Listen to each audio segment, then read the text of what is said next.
This is Joe Wong. I'm representing Ding Ding TV today, and we are the voice of Asian American. And we're very happy to have you, Mr. William Tong. You're the Attorney General of Connecticut. Yes, thank you. I'm the 25th Attorney General. 24. Okay, 25th so, Attorney so General. I'm going to ask you some questions. Who do you know who is the first Chinese Attorney General in the nation? Chinese American Attorney General.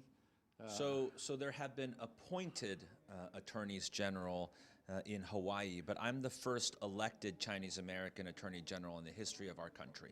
Oh wow, that's something to be proud of. We're very proud of you. Thank you. And can you tell us what are some of the obstacles you face when you run for the position, and what gave you the opportunity to become Attorney General of Connecticut? Yeah, of course, all of us, Asian Americans, people of color, those of us who are firsts in our communities, there's some initial resistance. People aren't used to seeing us in these roles. And I'll tell you, Joel, one of the biggest surprises is that people in the Asian American community, the Chinese American community, they have a hard time picturing people like us as state representatives, which is where I started, as mayors, as attorneys general, as governors, senators, right? People have a hard time getting there and envisioning it. But as you talk about your experience, I talk about my experience as a son of immigrants and my experience growing up working with my parents in our family's Chinese restaurant.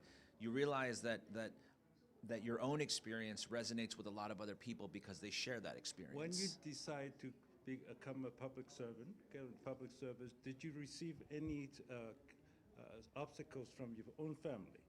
Yes, I think my parents and my siblings were unsure about this enterprise and all the sacrifices that you have to make. But I think over time, they realize how important it is. I'm in the middle of some of the biggest fights in this country right now over the opioid crisis, over immigration. I'm leading the generic drug price fixing case. I'm investigating Juul and the vaping crisis among young people. So in order to have a seat at the table and a role in those policy fights, you've got to run for office and you've got to win. Okay, so what is the most rewarding experience that you have received as a public official? I think when you help people, there's a family in Farmington, Connecticut that was nearly deported, the Huang family. They're ethnically North Korean, but they are from China.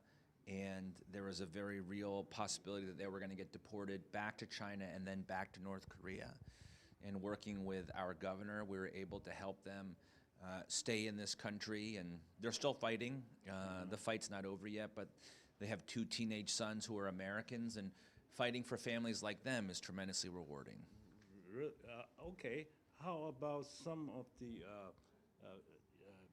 backlash you get from the people that are not used to seeing an Asian face in an authoritative position?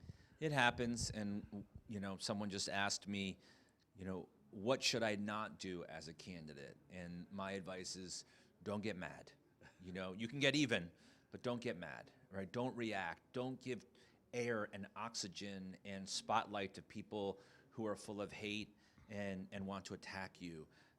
You need to rise above it, but that means be strong, accomplish what your goals are, work for the people of your community, and don't get mad and don't react. And what kind of advice you would give to people that are following your footsteps? People that want to go into public service, Asian American in that case? I guess my advice would be to people that are wanting to run and ready to run, be ready to do everything you have to do and be ready to win. And that means knock on as many doors as you can, talk to as many people as you can, have a clear, concise message and narrative about who you are and why you're running, and be ready to raise the money. That's something that a lot of people are afraid to do. The other thing I would say to people that are going to support candidates, you've got to make an investment. That means contributing your time and your resources and contributing money to these candidates, and stick with them. People are going to lose. I've lost and I've won, and thankfully I've won more than I've lost. And the key thing is that everybody loses. at some point. Bill Clinton, Barack Obama, they all lose. The key thing is to stay with people and support them and help them rise. Okay, there are over 70 organizations here, Asian Yes. organization with about 174 representatives.